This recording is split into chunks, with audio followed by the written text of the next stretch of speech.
Hey everybody out there, Chris and Mike here, and welcome back to another comic book review. We got a ton of books this week, and we've got so much news, so much so that we were supposed to do a Comics Point 2.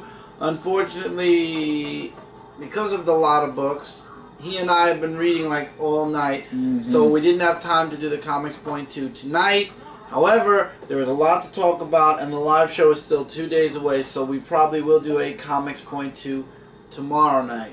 Right. As opposed to tonight, because it's too late to do both videos now. But the news was that, and it's in the newspaper, Amazing Spider-Man, Peter Parker's coming back, but as Dan Slott says, there is a twist. Let's hope not a big twist of changing minds again. Dupe and Iron Fist are also officially announced for the all-new Marvel Now for April. New ongoing series. I am getting one, not the other. Looking forward to Peter Parker, but we'll talk more in detail about that. And finally, in reply to what Marvel's been doing, DC replied with announcing their Sinestro-centric book, which will either be called Sinestro or it'll be called Sinestro Corps, which I believe they're probably just going to go with Sinestro, as with Laura Flea's. They didn't go with Orange Lantern, they went with Laura Flea's, so probably Sinestro's book will just be called Sinestro. Exactly. I mean, they might put End the Sinestro Corps or something, End the Corps or something, whatever it is. But right now, Sinestro's Parallax anyway, or he has Parallax within him. So, I don't know where they're going with Sinestro, but can't wait for that series to start. The books we're reviewing here came out on January 8, 2014. Guys, I hope you strap yourselves in, because this is going to be a long episode. There's over 22 books, Mike. Like we said, you know, we got our gear. You got your hat. I got my Dark t-shirt made by Brand. Yeah. So, let's get going. Avengers AI. Everything that's a new #1 or a #1, because this is Avengers AI 8 Point Now, I decided to give a shot to see if maybe I'd like something out of the Point Nows. This is the book from this week. No, I'm still not interested in Avengers AI. I'm sorry. I tried. I read it from beginning to end. The first issue? The art... No, it's not the first issue. It's the 8th issue. The art's great, but as far as the story, it's still very centric on the Avengers and the world hating AI and Dimitros and everything. And it's like, I just can't. I tried to get into it. It's a good series, but at the same time, I just don't feel... I don't feel the connection that I need to for. I don't have any urge to come back for the next issue after reading this, so a lot more books to come. So I gave it a fair try again, and it just didn't work for me. Now we're going to you. Revolutionary War Alpha, issue #1. Mike's going to Britain for a while. He's going to be doing all these books. Yep, in the wonderful, magical world of Britain. So... starts off where Cam Britton and Pete Wisdom fighting off these demonic demons in the first couple pages. And then we go to where in the Shard, by the way, here's some artwork, which is nicely drawn, where Pete learns about the Ms. Tech that Captain Britain has been keeping from him. And he talks about how Mephisto was involved in this, and everything about Ms. Tech. If you want to know about it, you could read the comic book. I thought this page was actually pretty cool, with the whole Mephisto and Ms. Tech, along with you know, everything else that's been going on. So after Pete learned about everything, there's actually the mission that they are going on that involves getting a guy that was drunk, Colonel Tygan Liger, and he's like really drunk, and they actually bring him back to the S.H.I.E.L.D. control, where they show his darkest memories of when he was like in the war. Like everything's just red and everything, and comes back the next day, he gets his gun, who he named Clementine, which is, I found that kind of hilarious. And now, it just gets lots of topsy-turvy stuff, where Captain Britain goes to see Shivan, and in the end, Cameron encounters with something that might be something else. I don't know, but apparently friends are now enemies in this book. I did also skim it. Basically. But this was really interesting read. I mean, I would recommend you check out this comic book. I'd say give it a shot and see what you think, but I thought it was a pretty good issue. And interesting with a twist in the end as well. And I believe each of these characters is getting their very own one-shot, so expect Mike to be doing a lot of the one-shots that come out of Revolutionary War. I believe next week is Dark Angel. Oh, okay. And we'll see what the week after that goes. Right. But hey, you're giving it a shot. Exactly. Speaking of giving things a shot, here's an official #1. Black Widow issue 1. I got the Scotty Young variant. Because whenever I'm iffy about a series, I always get the Scotty Young variant. This way, if I don't like the series, at least I got a nice cover. Okay. However, after reading this book, I am interested in coming back for issue 2. This was Black Widow, basically, her life outside of the Avengers. So if you're looking for Avenger work here, no. This is Black Widow basically taking on hits, and her first mission, you just literally jump right into the mission where she's already in disguise, and there's this guy that she has a hit out on, and apparently all the money she makes from her hits don't go to her to make her richer. She's repenting from the stuff she did before when she was brainwashed. So all the money that she makes goes into a trust fund and some other things for other purposes, but none of it goes directly to her. She takes out actually 2 hits, and it's a really nice art book. I'm trying to find a good... Like that one? This one's good. Yeah. And it shows how she goes about taking care of the 2 hits. One hit actually has a twist at the end. It's not what we all think until it gets to the point of the hit. Yeah, she takes contracts out on people, and it's just a straightforward intro book. It's a 1-issue. This is Black Widow. This is what you're going to expect from Black Widow from now on. And it's like, okay, I could see how people are saying this is like another Hawkeye book, because in Hawkeye, it has nothing to do with the Avengers. It's all about just Hawkeye. And this is Black Widow outside of S.H.I.E.L.D., outside of the Avengers. This is what she does when she's not part of those teams. And basically she even says, I go and I do what I want, when I want, how I want. Anyway, I'm nobody, you know, it doesn't matter who I'm working with. I lead my own life. I'm doing my own thing. So this was a very good first issue, and I wasn't expecting to love it, but I really, really did love the first issue, and I'm looking forward for the next issue, and we'll see how the next issue treats Black Widow. And as long as things go well, we're going to keep reading it, and if it doesn't go well, we'll drop it. Alright. Inhumanity, The Awakening, issue #2.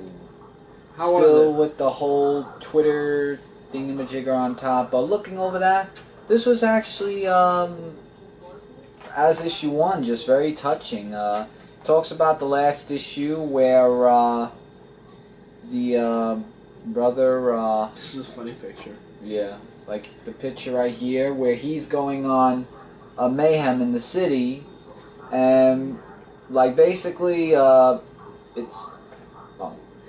he's just getting revenge on people about you know, her sister, saying not to mess with her, and the kids even said that he would kill everyone in town, and the sister doesn't like that. So they go to find Flynn. They find Flynn, and what's her name? There's a guy. Yeah. Finesse. Thank you. She actually tells him a backstory about her powers. Well, after they had their little brief fight scene of and apparently she's the daughter of Taskmaster. Yeah, actually, I was actually finding that quite shocking, actually, because I never really knew about that. But yeah, so she talks about her backstory to make him feel like, you know, he's not the only one with mutant powers and problems. You know, there's others out there as well. So she's like, they're saying that everything's gonna be okay, and that you know, of course, things get a little bit with the policemen and everything. I mean, if you want to see more about like what's been about Flynn and everything else, I would say pick this comic book up, and you know, it ended up happy. I will say that much for Flynn, along with her sister, and His. it is His. Stop confusing me. And yeah, so the next issue looks something very cool to read. But The Awakening, like I said, I mean, from issues 1 and 2, it's a touching issue. Like the first issue talked about the sister and her powers. In this issue, you get about her brother's powers and Her brother. her brother, yeah. Also with learning about the other team members and what is wrong with your thing. Yeah. So. Just pick it up. It's recommendable. I wish you'd ignore the vibrating. Well, it's shaking me. Savage Wolverine, issue number 14, or Wrath, issue number 1. However you want to do it. Very noir, very, noir-esque book. This takes place in the past. As you guys know, Savage Wolverine does not stay in the present. It jumps all over Wolverine's past. And this story takes place back in 1933. It starts off in Canada. And it's all about a story with Wolverine and this guy. He's stealing booze or something from Canada, and he brings it back to this guy who lives in, I want to make sure I got the town right, town name. It has to be this page. And the artwork looks very... artwork's really nice. I will get to the artwork, but... somewhere in Canada, I guess. No, they leave Canada and... Grand Rapids. Oh. So, he ends up staying with the man and his family, and the man runs a small shop, but in the back, he has a little bit of a bar to actually help bring more money to his family, and there's this French guy that shows up, and he represents people in Chicago who also have a bar or something like that, and he's like, you have two options. You're like, buy your merchandise directly and exclusively from them, or basically close up. Wolverine doesn't like the way this guy's acting, and the guy's like, no, you can go on your way, it's fine. He opens the door up. There's a bunch of gang members. This is, remember, 1933, where intimidation's everything. Ends up that things don't end so well for the father. He doesn't have a healing factor like Wolverine does, and they get taken out. And the guy's youngest daughter gets taken away. Soon after, when Wolverine heals up, he actually travels to Minnesota, not Chicago. I don't know why they said Chicago, but anyway, he travels to Minnesota to actually, he's actually on the trail of the French guy who, as he quotes, says, you should lay off the cologne a bit. He catches up to the French guy, and he finds the father's daughter. The father actually doesn't make it out of this issue, but it's to be continued after that. And the next cover actually looks really interesting. It involves the Titanic, so we'll see where that goes. But this is an awesome first issue. I really like the artwork. I did show some artwork. And just in case I didn't, I'll show some more from the very beginning of the book. It's a very painted feel kind of artwork. Yeah, I actually saw that too, like more. But I really enjoyed this issue, and I can't wait to come back for the next Savage Wolverine. Savage Wolverine is like the only Wolverine book that's worth reading right now because it's out of continuity, and it's Wolverine the way he's supposed to be. An iffy comic book of DeadPool, issue number 22 of DeadPool versus S.H.I.E.L.D. Iffy. Like, it wasn't, I'm not saying it was that good or that bad. It was like half and half point. In a way, like, you know, from what I've been reading and understanding what's been going on. So, basically, Agent Preston is trying to talk to DeadPool about some stuff about S.H.I.E.L.D. and he's going there to tell him more about everything, while Deadpool is fighting, if I could get her name right. Right there. Can't get her name. Don't worry about it. Yeah, well, basically... It's a machine. Yeah, it's this woman who's in his head mostly as well. And they see everything going on. It actually happens in the pizzeria. Like, there's just bodies flying everywhere. And basically, Gorman is the one that Deadpool's looking to kill because of the whole thing of setting up everyone to kill Deadpool for $1 million. And basically, Coulson is working on securing the money for killing the undead presidents for Deadpool because of what he did. And yeah, here's some artwork of Gorman as well as Agent Phil Coulson, and Coulson just tells him where Gorman is so that way Deadpool can get his hands on him, while lots of enemies are around Deadpool killing him for, once again, $1 million.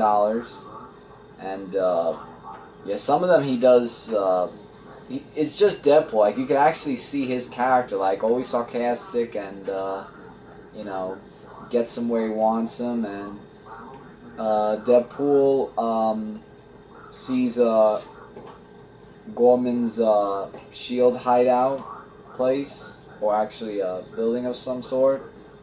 And he is just going to try to kill him. And in the next one, it will be continued, and we'll see what Deadpool will do from there on in.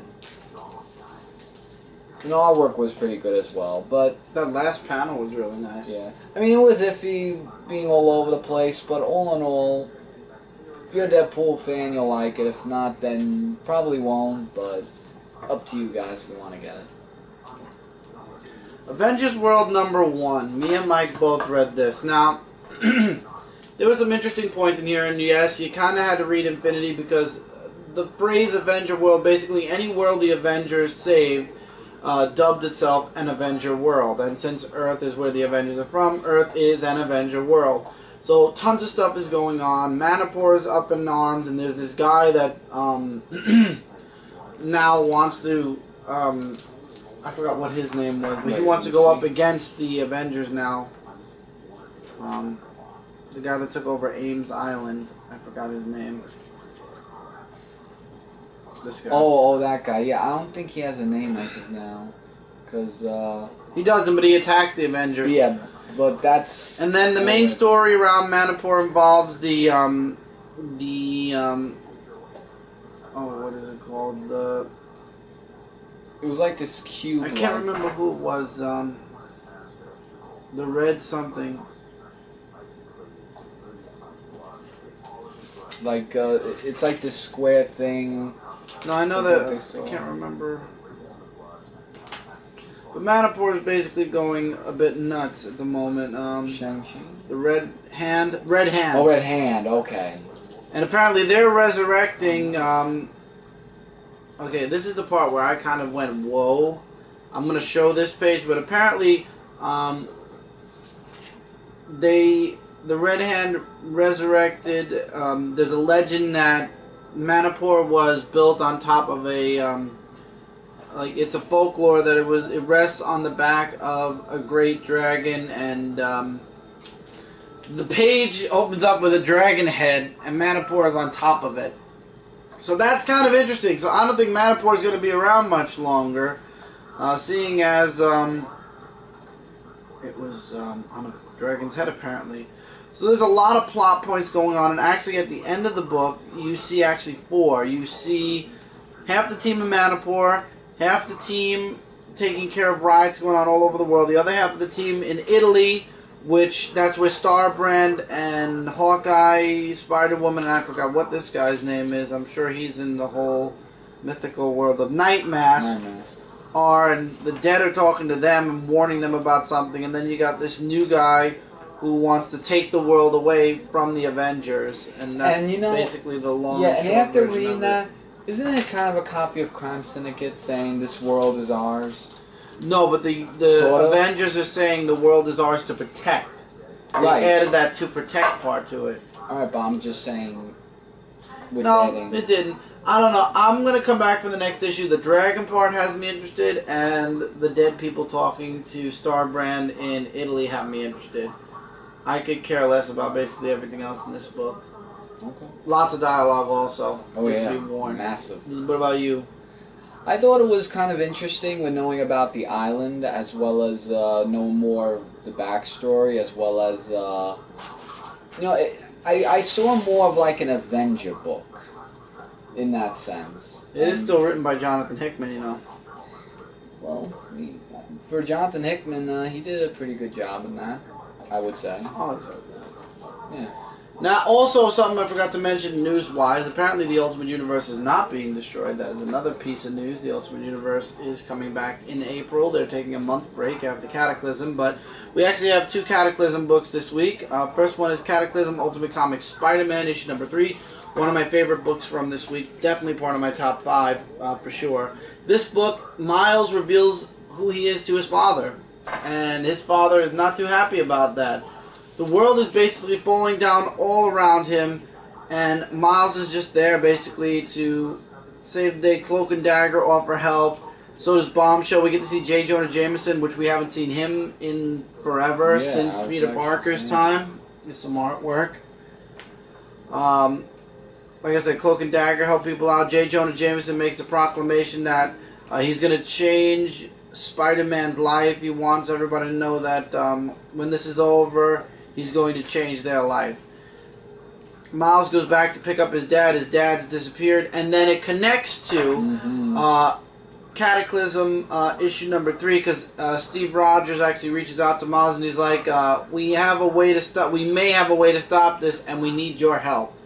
So from Ultimate Comics, or Cataclysm Ultimate Comics Spider-Man issue 3 comes Ultimate Comics Cataclysm Ultimate's Last Stand issue number 3, the main Cataclysm series. And this is where Miles and Reed Richards from the Ultimate Universe travel over to the 616 universe to get information about who this who the person that's basically destroying their world is. We all know it's Galactus, but basically they're finding out who Galactus is and how to stop him. So Miles and Reed Richards travel to the 616 universe. Reed Richards, because he's so much of a copy of his Reed Richards of the 616, he's able to infiltrate the Baxter building and get all the information he can about Galactus. And I am really outlining this issue. There's a lot of dialogue.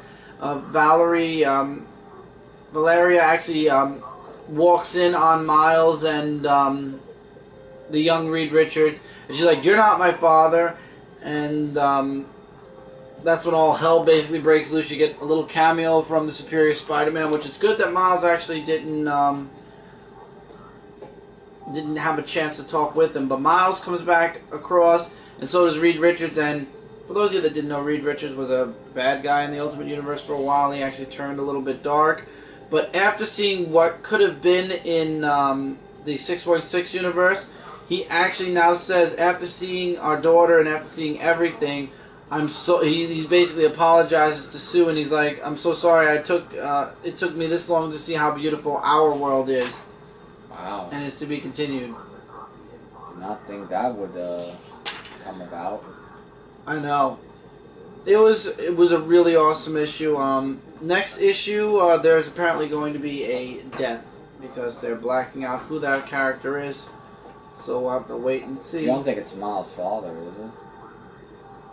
No, I don't think so. I don't know. Like I said, we'll have to see. Cataclysm has been an awesome series thus far. I'm really, really enjoying Cataclysm a lot. Can't wait to see what they're going to do with the Ultimate Universe after the whole Cataclysm incident, and if actually Galactus does get sent back to the 616U. Your book is the final one from Marvel this week, and then we are officially halfway through the book.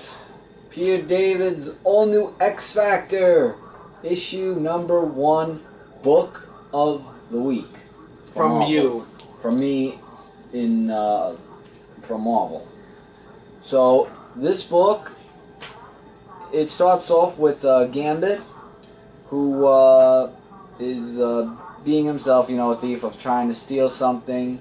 Meanwhile, Wolverine comes in and says, you know, you shouldn't be doing that. And basically treats him like a child, like saying you have responsibilities to the students at the school. And, you know, you're fooling around and you're not being responsible for this and that. And Gambit, like he says, treating him like a child. So he goes to a bar and he meets up with Polaris. Right here. And this is the after effects of what happened at the bar in the previous X Factor issues. And her and Remy have a little bit of a talk about, you know, how she's forming the new X Factor team from what we saw when the guy Harrison was going to tell her, remember, in the end where he says he has a new team that he's forming of the X Factor. So basically she just talks to Gambit about that. And Gambit's being Gambit, and they go into this place where there's the X Factor team from Smallville Industries. Has like a cat on I think it's logo. What? Yeah, Smallville Industries. So him and Gambit and Harrison have a little bit of a talk about the X Factor team and how Mr. Magic's once formed X Factor now belongs to Harrison because Magic's gave it to him to sign off and he could have a nice life on the farm and whatnot. So in comes in Quicksilver, which is Polaris's brother. And they have a little bit of a talk, and they just want to form a team together where it's Gambit, Polaris, and Quicksilver. And the artwork is really breathtaking. But there are obviously going to be more people on the team. Oh yeah, there's going to be more people coming on the team as issues go on, absolutely. And there's also this person that they're torturing. Who's Serval or? I think it's Serval, or Vital, like something like that. It was in the beginning of the comic, but really though, it was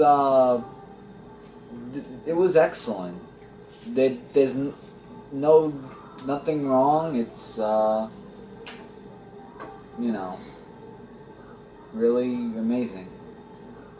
So definitely looking forward to the next cover, as well as the next issue, to see what goes on in the all-new X Factor, and really great to see X Factor comic book back again, and really looking forward to seeing what's to come in the all-new X Factor as the issues proceed. Alright, and with that, we are going to take our commercial break as our timer is giving us the time to move on.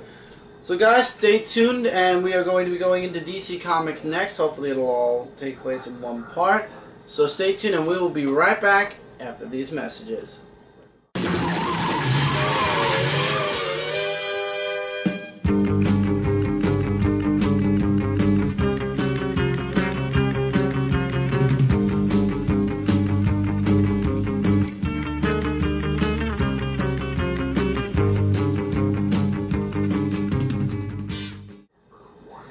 And we are back. Welcome back to this week's comic book review, everybody. And we are doing DC Comics, and these are two books that are, well, one book's a digital first. Let's start with the digital first book. Super. Man, yeah. Very good. Very super, too. Smallville, Alien, issue number 2, season 11 continues. In this book, Lex Luthor confronts the Monitor. Clark talks with the Red Rocket. We actually found out that one of the Red Rockets was the guy Superman saved in the first issue of Smallville. Also, we get an awesome beginning of the issue with Batman and Nightwing versus Bane. And apparently there was a suicide in Gotham, and it's some guy wearing a Superman shirt and a red cape. Chloe and Lois actually take a little trip over to Gotham, speaking of which. As I said, Lex Luthor gets to talk with the Monitor. He actually frees the Monitor when the Monitor promises to unlock all the hidden stuff in his mind, which leads into a huge fight between Superman and the Monitor. And actually the Monitor is able to hurt Clark in this issue, or Clark gets hurt a little bit in this issue. So he's kind of in a little bit of shock. And that's kind of where the issue leaves off. And there's a ton of dialogue, which I left out on purpose. There's a ton of dialogue between Chloe and Batman.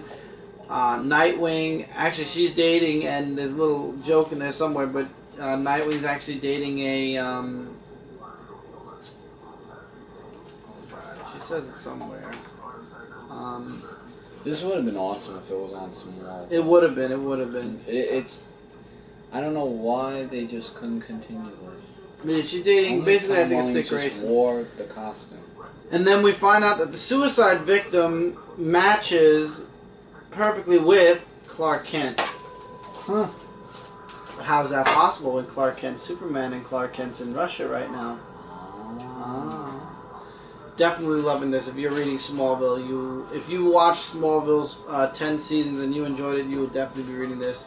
Quick shout out to Scooby-Doo Team Ups issue number 2, continuing with Batman. This time we got Scooby teaming up with Ace, the Wonder Hound. And it was fun. And it was funny seeing Scooby dressed up as a Robin to take down Scarecrow. It's an awesome book, and if you have kids, it's rated E for everybody. Yeah, it's just basically a mention. I don't know. I don't even know. Action Comics 27. Turns out that Lana, they dug too far, and they found an underground civilization. And Clark is going back to when he was a kid and how he learned about having super hearing and how he found out about, being an alien and how his parents found him and everything. Back to this little boy. He calls him a boy, but he's really I don't want to say a monster because that's kind of a harsh word, but he's not a boy. And he actually is taking care of this. He reminds me of the anime version of Beast Boy. Really? I thought he looked from like Teen Titans Together. Well, not Teen Titans Together, just the Teen Titans series. Yeah. And Lana actually sends Clark some pictures from the cave where they're excavating. And she actually comes face to face with some other monsters. Enters, of course, Superman and his friend. And they make quick work of most of the monsters, and Superman meets up with this guy. Euchre, I believe his name is. And apparently he thinks that Euchre and all these monsters are hurting, they're a threat to Earth. And he's like, you think I'm your enemy?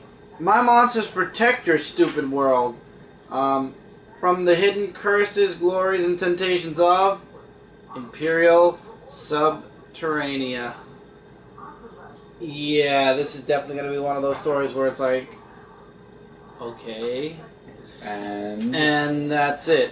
Okay. I just feel like nothing is doing anything in any of the super books nowadays. I feel like the main action when it comes to Superman is in Superman, Wonder Woman, and Superman Unchained. And Superman Unchained is even getting a little tiring, with all the dialogue and everything. But it's still good. So, honestly, Superman and Action Comics are taking a backseat to the brand new books of Superman, Wonder Woman, and Superman Unchained.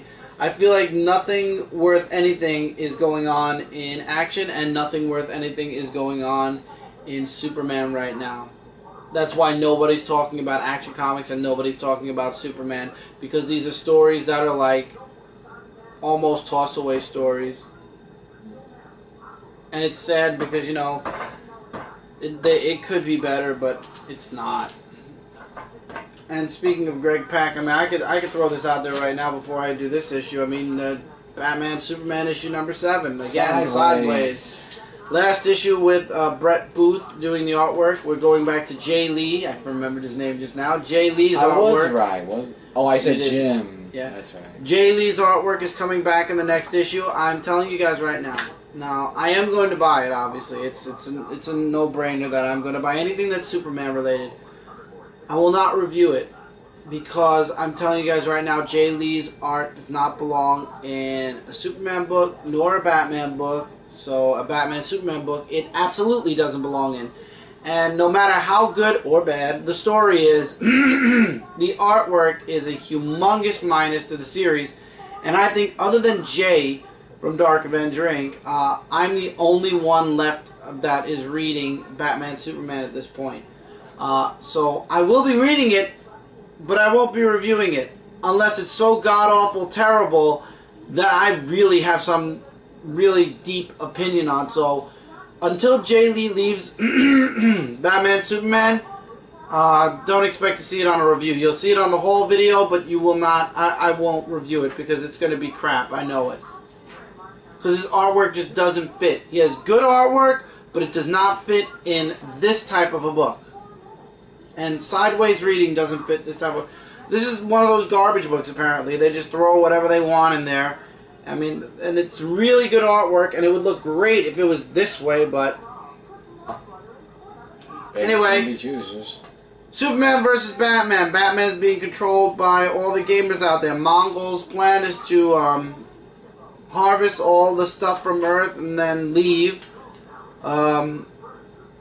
Basically, Superman finally figures out a plan and a way to fight against Mongol. He lets Batman beat him, so he becomes part of the game. And all the people that are playing basically do a huge team-up with Superman and Batman versus Mongol. Also, Superman falls into this post office where this woman had to post this letter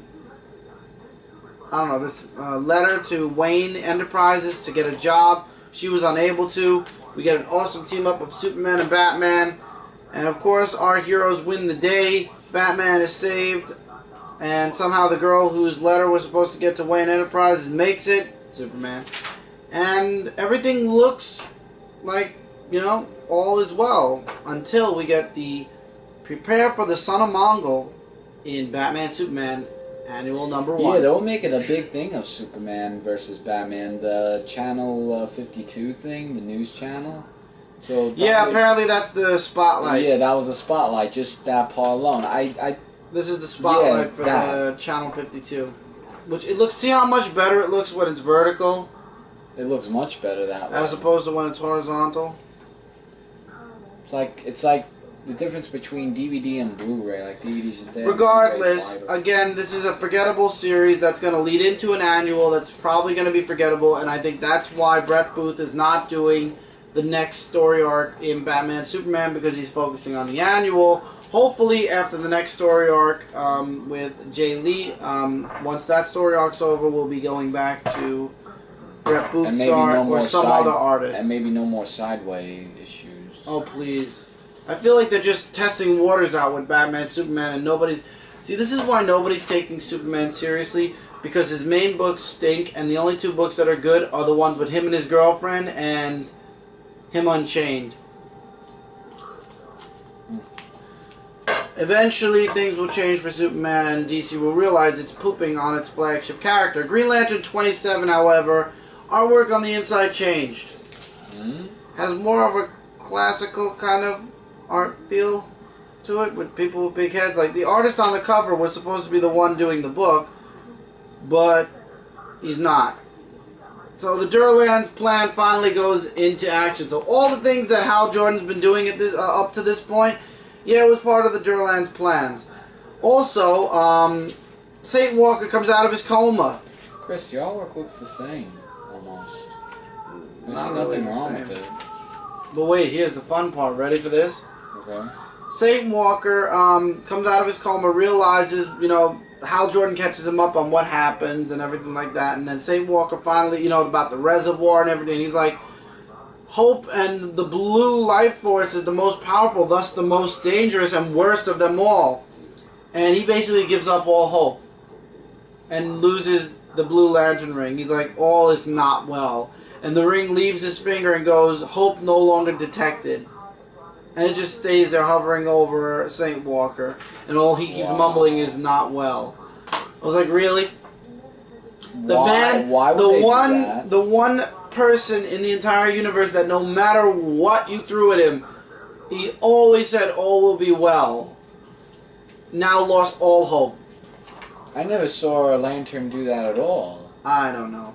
So then the Durlands knock Hal Jordan out, copy him, and as a copy of Hal Jordan, put out a huge announcement throughout the all the galaxies, all the space sectors, that you know, revealing about the reservoir, which the Lanterns didn't want them to know about, revealing how the Green Lanterns are going to be policing all the Lantern Corps, and how they're the most dangerous threat, and anybody who stands against us will be squashed. And then they show the last story, the last thing that happened in the Green Lantern series, where they went against the Decans. Remember when Mogo actually went and caused those earthquakes? Yep. They showed the might of the Green Lanterns there. So basically Hal Jordan played right into the Durland's hand.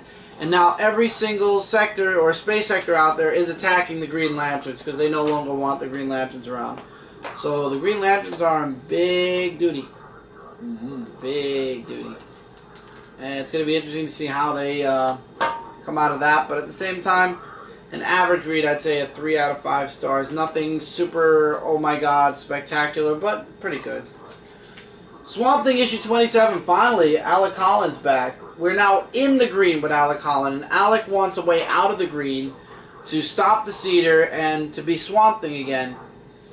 And he actually goes back to Lady Moss, was it? I want to make sure. Was it Lady Moss?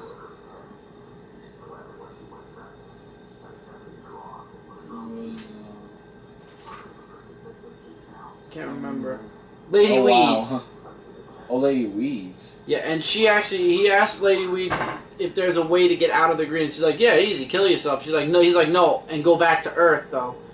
And she's like, well, there is one way, and she takes him to, and this is a huge spoiler, because this is the first time we actually get to see this part of the Parliament of Trees. She takes him to the Parliament of Trees in the green.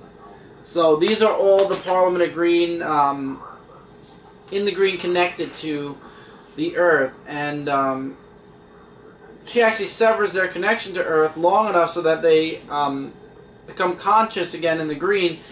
And they end up fighting against Swamp Thing. And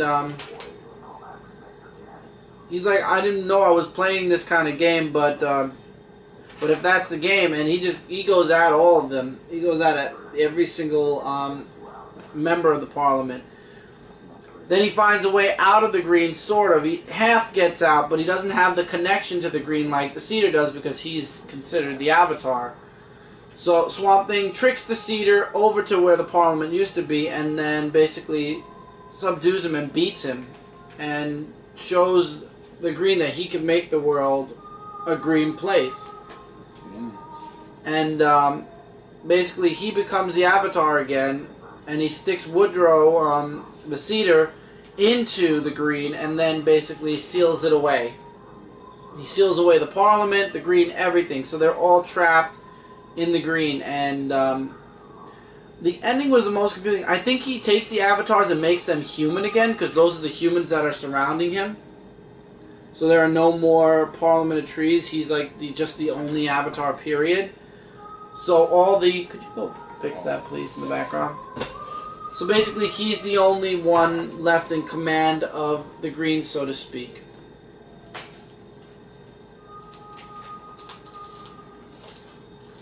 It was an interesting issue. So Swamp Thing's back on Earth. Basically beat the Cedar completely. And the green is now sealed off from the Earth completely. And I believe by the end of the Animal Man series... Thank you. And I believe by the end of the Animal Man series, the red is also going to be basically all but shut off from the Earth. And the rot was already destroyed, so looks like the balance of green, red, and rot is completely closed. Rotting away. Another awesome book this week was Earth 2, issue 19. Superman declares that the Earth is going to be the new apocalypse, and Mr. Terrific, Sloan, and I forgot who else, and the Flash are going to help him to do so, while Batman is still beneath Arkham with Jimmy and Red Tornado, who is Lois, and the Atlantean Queen. And it turns out there's a sub-level, and Arkham's been housing another alien. And he's not hostile at all. He's actually very friendly. While back on Earth, you see Superman causing mayhem, claiming that basically the world is his now, and the world will become the new apocalypse. And then we find out what race of alien Arkham has been hiding for so many years, and it's Kryptonian. So apparently there was another Kryptonian on Earth. Or at least on Earth too. Well, does he so we might have our new about it? Superman. Yeah. You should let Superman know about it. So Batman and the people and everybody he's with escape to the Batcave thanks to the help of Hawkgirl. There is an awesome ending, which I'm not spoiling, and I didn't say what Dr. Fate was mumbling, because if I did, then you know the ending of the book.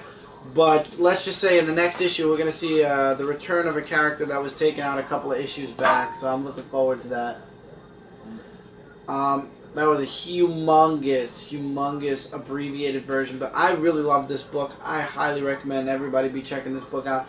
It didn't start off really that on a high note, like it really wasn't that huge, but ever since writers changed and everything, this book definitely soared through, just like Batwing, and we're going to get into Batwing in a few minutes, but I highly recommend everybody check out Earth 2. Well, it took a giant-sized issue, gee that's heavy, to get this book back on the review, but I actually will be reading this book from this point on, and that is Batman Detective Comics issue 27, the special mega-sized anniversary issue featuring all-star roster of creators. This book is ginormous. It is so big, it has its own spine. This is about the size of a Spider-Man 3 issues in one book, and there are several stories in this issue. And Part 1 to Gothopia. We have in this book The Case of the Chemical Syndicate, Old School, Better Days, Hero, The Sacrifice, Gothopia Part 1, and 27. Basically, Superman turned 75 years old last year, and in 2014, Batman turned 75. So Batman's a year younger than Superman. Oh, I didn't know that. So First, Batman will have his thing at Comic-Con. Yeah, I'm not going to go through this entire book, because if I do that, then we're going to be here for an extra 10 minutes, because there's 3 books in one. The story that stood out to me most was where it started off, and it was drawn by, I want to make sure Neil Adams. And it starts off with the original Batman, and then as time moves forward, he has to evolve. So you get to see Batman evolving throughout the comic story up until the end, where we get like to the new 52 Batman. There are shorter stories. There is a story in here about Batman when he's really old, which is back to the Batman the Dark Knight series. Also a 3-page kind of spread where Batman saves this little boy. There are some art pages. There is a Phantom Stranger story in here where Phantom Stranger reaches into Batman's subconscious it's called For the Memory of Bill Finger and the Promise of the Next 75. Oh wow, I didn't know he would be in a comic book of Batman. I didn't either. And then we get Gothopia. You have Poison Ivy running through the city. Now this is what I'm going to review. Telling everybody you wake up, people, you're drugged, something's wrong, don't you see, wake up. And then we have Batman and Catbird. Basically Gotham, or Gothopia, Gotham City, America's safest city, America's happiest city. An almost completely crime-free utopia where dreams come true and everyone leads the life they want to lead. A place of sunny skies, safe streets, glimmering skyscrapers, and brightly costumed heroes. This is Gotham City. This has always been Gotham City. And if you don't want to, and if you want to survive, you have to believe. So, Batman and Catbird take out Poison Ivy pretty quick, but Batman's still wondering what, he's kind of questioning what's been going on with her. And you get to see other characters from the Batman line too. There's been a lot of suicides over the past, I forgot how long, 3 dozen in the past week in Gotham. And Batman's trying to figure out, he's like, something's wrong, something Poison Ivy said. And then he fixes his hair and he gets poked by one of Poison Ivy's thorns. And it's kind of snaps him out of it long enough to question what's going on and long enough to start, trying to piece things together. And then he's like, I think Poison Ivy was right. And then Catbird attacks him and goes, you're crazy, you're sick, you're whatever, and then you have all of the Bat family basically there to take down Batman. And they do, and they lock him away in a sanatorium. And guess what? Batman was right. It's Scarecrow. Basically, Scarecrow released a toxin into the air and is making people believe that Gotham's the best place in the world, whereas it's really not. Gotham is still Gotham, so everybody believes that it's Gothtopia, but no, it's still Gotham City, and it's still the dirtiest. Whoa, that's a heavy book. It's still the dirtiest place on Earth. Yeesh. So this was Gothtopia Part 1 of 3 in Detective Comics. This book is my book of the week. There are other books after this, but this is my book of the week. I loved it. Every single story in this book was awesome.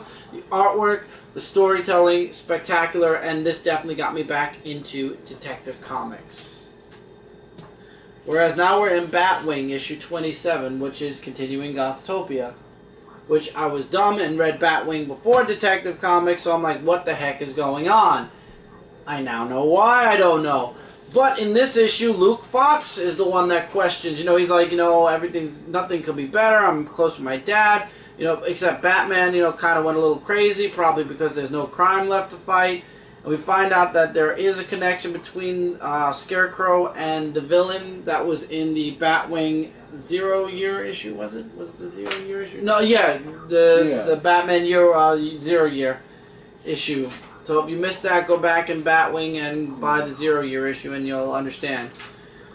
So, Luke Fox questions what's going on. He tests his blood. He finds out that there's something there. His father actually becomes suicidal, and he jumps in to save the day. And he knocks his father out and tries to figure out what's going on with his father, as well as himself. And he figures it out, and then inoculates himself. And then he finally wakes up, and he inoculates his father too, and gives enough shots to inoculate the entire family. However, one of his sisters is missing. She was taken. And she is that guy's prisoner. And that's the long and short of this issue. There's other parts of this book, but again, stuff needs to be left out for future Gothtopia issues. So Batwing has officially woken up in this issue. Gothtopia will be running through, by the way. Let me actually give you guys a rundown of all the books that it's going through, because I don't want you guys to miss an issue. Follow Gothtopia storyline in Batwing, Batgirl, Catwoman, and Birds of Prey.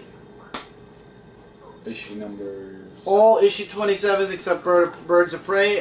Birds of Prey issue 28, which is next month's Birds of Prey, will cross over with Gothtopia. So we're going to have 0-year going on in Batman, Gothtopia going on in Detective, and a few other issues. And that's about it for Batman right now. We got 2 major issues going on, but really enjoyed Batwing, really enjoyed Detective. Gothtopia was good. I was worried that it wasn't going to be that interesting, but it actually is pretty interesting. And the next 2 books are actually yours. Book of the week from me. After this, we're going to have to take a 2-minute pause to... From DC Comics, Green Arrow, issue number 27, The Outsize War, Book 2, Secret Origin. Oh man, the unexpectedness. I like the covers. I like the covers that they chose for this series. Yeah, absolutely. So, in this story, it goes back years ago about Oliver Queen getting, tortured because he wasn't supposed to be on the... Like, they want to know why he was on the island, and he would say, he was stranded, and they didn't believe him. So it goes to now where him and Shadow are talking about the bow, which is... I guess not there anymore, and Green Arrow gets mad, saying, you're not telling me enough, you're not telling me more, I need to know more. And before that happened, S.H.I.E.L.D. clan came in, after all that, actually. No, Katana's in this issue. Yeah, Katana's in this issue, who talks to Magnus, and they have a little bit of a talk, and if you want to know what Magnus... wants to do for her, you can read this comic book, but it's connected to the Outsiders, and she's familiar with that, so you can read more about that. So meanwhile, it's Green Arrow and Shadow versus S.H.I.E.L.D., and it's just a never-ending battle, and the artwork's fantastic. It's just flat on amazing. And as the fight keeps going on, they meet up with a new person that comes in to take out Green Arrow and Shadow. And they get away, but then it goes back again to where Oliver Queen was talking about, that he was stranded on the island, because basically they were running away from him to go to the place that Oliver Queen never wanted to visit again, in that sense. Basically, it's just running away from that person, and she just wants, Green Arrow's saying, who put me up to this? And, I just want to know who did this. And get ready for this as a spoiler. The one who put him up to this and all the punishment to keep him safe from LaCrosse is Green Arrow, Oliver Queen's father. And he looks, ironically, a lot like the Green Arrow from the pre-New 52. Uh-huh. And after that, wow. What a cliffhanger. What a cliffhanger indeed. And after I said that, I put this book in and I said, Book of the Week, flat out. There's just seeing that at the end, knowing that his father put him up to all that with the island and everything. Big shocker. And best book that I read. Wow. For this week. Yeah, it was wow. Definitely. And we're gonna run out, so yeah. Right. So give us a second, then we're going to just continue on with the last two books of this week. Yep. Alright, and we're back. Alright. Not that we really went too far. And Mike, this is your last book for this week. Yeah, and this was actually close book of the week. Forever Evil Blight, Trinity of Sin, The Phantom Stranger, issue number 15. This actually explains why the Phantom Stranger joined with Blight. Basically betray John Constantine, Pandora, and the rest. So it starts off where Chris's parents are trying to find out, where he is and everything. And he just goes to them as this Blight character, and they're saying, oh my god, what happened to you? And then he's just saying, fear Blight, I am the new superior, and, blah-de-blah and everything else. So Phantom Stranger and Dr. 13 are having a conversation, and also the dog appears in this, and he's saying to him that engaging in a battle with Blight, you should just join Blight and aid him because of the reasons. And he's just saying, you know what, I've had enough of your orders. Time and time again, you send me these missions, and it brings more pain to my life, so I'm not going to listen to you. And here's some sample artwork, which is fantastically drawn. And it does go back to the last issue of what's been going on. So him and Bly are about to fight each other, but then he's saying, Phantom Stranger, the war's over and I surrender. And Dr. 13 saying you're crazy, right? Why are you joining Blight and all this? So he just says it has to be the way it has to be. Then after seeing the demons attacking the mother, he just said, you know what, that's enough.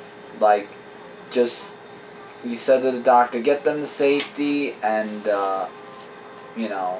all these other things. So turns out that him and Blight face each other. Meanwhile in the House of Mystery, John Constantine, Swamp Thing, Nightmare Nurse, and Pandora with Sea King, who is a dead man, by the way, that's trapped in his body. They want to try to get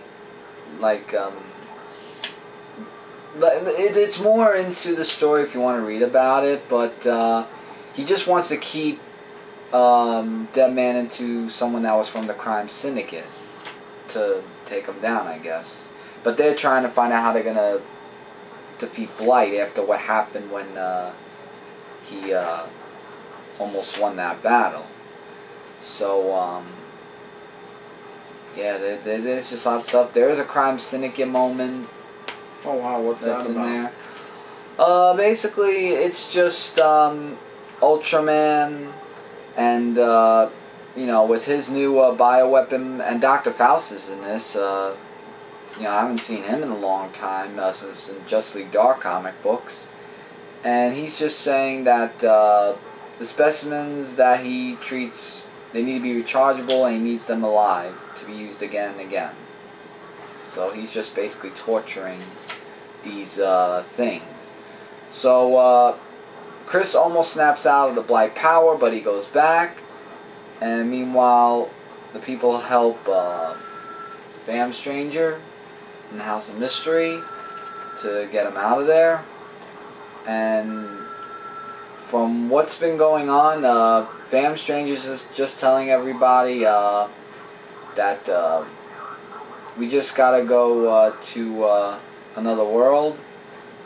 Or actually, John Constantine wants to kick the old man's teeth in of everything, so they're just gonna go after him, and it's to be continuing Constantine issue number 10, Two Fingers to Heaven, which comes out next week. And it comes out next week, so I'm you know, looking forward to this. But actually, this gave me an understanding of, like, they show why he joined, but in other words, as the issue continued, it showed why he didn't. The ulterior motive. Because Bam Stranger, he doesn't like to be ordered around, and yet he's an anti-hero. He doesn't like to see anybody getting hurt as well. So basically, I'm glad that everything turned out well and he didn't betray anybody. So let's see how further on it goes. But almost book of the week, but something to check out. And finally, this week, continuing with the Forever Evil tie-ins, we have Arkham War issue number 4. Bane has become the new Batman, and he's looking to clean up the streets of Gotham, and he only has one talent, because the others were taken by the Arkhamites, or Scarecrow, and they're being brainwashed to work for the Scarecrow. And ironically, the only talent that Bane. He will break you. The only talent that Bane was able to save was Nightwing's ancestor. So basically, the plan is Bane and the last in control of his mind, Talon, go after the Arkhamites, and basically Bane and the Talon are going to save the other Talons, or prevent the other Talons from letting the Arkhamites win, and in the end basically beating the Arkhamites. There's a lot of fighting in here. You've got both the Talon and Bane really kicking some major stuff. You get to see this Talon as kind of an anti-hero. You get to see Bane as some type of an anti-hero, but he does have an ulterior motive. He does want, you know, he's going to give Gotham back to the Court of Owls. He says that Gotham's just going to be a stepping stone on his grander plan. And then you have Scarecrow and Mr. Freeze and I forgot Zaz waking up their Talons, and basically their mind is being controlled by fear toxin,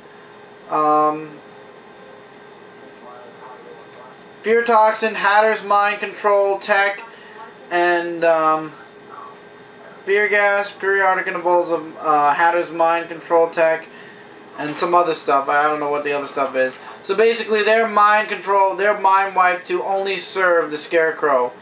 And the end of the issue, basically, the Talons are free.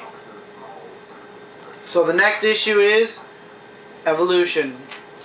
So now it's gonna, the war is actually going towards Bane, and it's gonna hit hard. So we'll see who's gonna win this war in the end. But I'm telling you guys, I don't think either side's gonna win this war in the end, because Batman's already back in the DCU in the you know, outside of Firestorm, and by the end of Arkham War, Batman's gonna be kicking some ass. Namely the Blackgate and the Arkham Asylum inmates. And actually it was mentioned by the Talon that's working with Bane that Arkham Asylum was a big mistake and never should have actually been created in the first place. Yep. If it was up to the court, they would have eliminated all the lunatics years ago. So I like this Talon. I like the one that's working with Bane. Bane, like I said, he's more of an anti-hero now, going around as Batman, but he does have his ulterior motives, and don't think that he's going to remain an anti-hero. He is still a villain, and he still does have, like I said, an ulterior motive, which he's going to just use Gotham as a stepping stone into getting into even greater power, which is crazy. It's an okay series. Again, guys, do you need to read this to be completely caught up with Forever Evil? No. Just like Blight, this is just extra story to Forever Evil that I choose to read.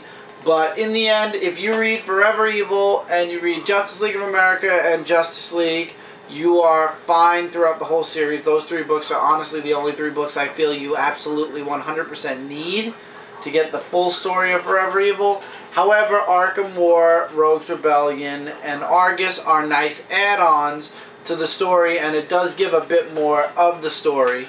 It's still a very condensed, a very well, laid out story that's not spanning every single book, but at the same time, there are books involved, and once Forever Evil's over, the ramifications slowly will be going into all the ongoing series, such as Batman once he gets out of 0 Year, Superman as of maybe April, May, all depending on story arcs. So I really have been enjoying Forever Evil in whole.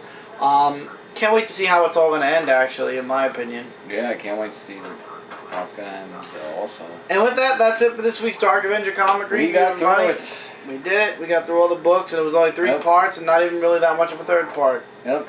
And also, for you guys, it's 1 big video, but for us, it's 3 recordings in 1. And also want to make mention that the 14th is my birthday. Happy birthday. Get behind the camera, yes. 25. Yep, so rock on, and see you later. There will be someone live. Get out of there! Alright, I'm going. Jeez, so testy you are. Testy, that shit's testy. Let's run down the books. Arkham War, Forever Evil Arkham War, issue 4. If you want, you definitely could pick it up. It's an interesting miniseries. Not something you have to read in order to understand what's going on in Forever Evil, but it's an enjoyable read for me. Phantom Stranger, issue 15. Almost book of the week, but really good stuff, so definitely check it out. Green Arrow, issue 27. Book of the week, flat out amazing, a must read, definitely. Batwing 27 was an interesting read, a good second part to Gothopia. Detective Comics issue 27 was spectacular, well worth the money. I would highly recommend everybody check it out. Batman 75 years old this year, guys. Superman was last year. Earth 2 issue 19 was spectacular. Swamp Thing issue 27, Alec Collins finally back, and the Cedar is, well, read the book and you'll find out if you didn't see what we talked about already. Green Lantern 27 average. Batman, Superman, as well as Action Comics 27. Well, this is Batman, Superman, issue number 7, and Action Comics 27. Both, I feel, are just average stories at best.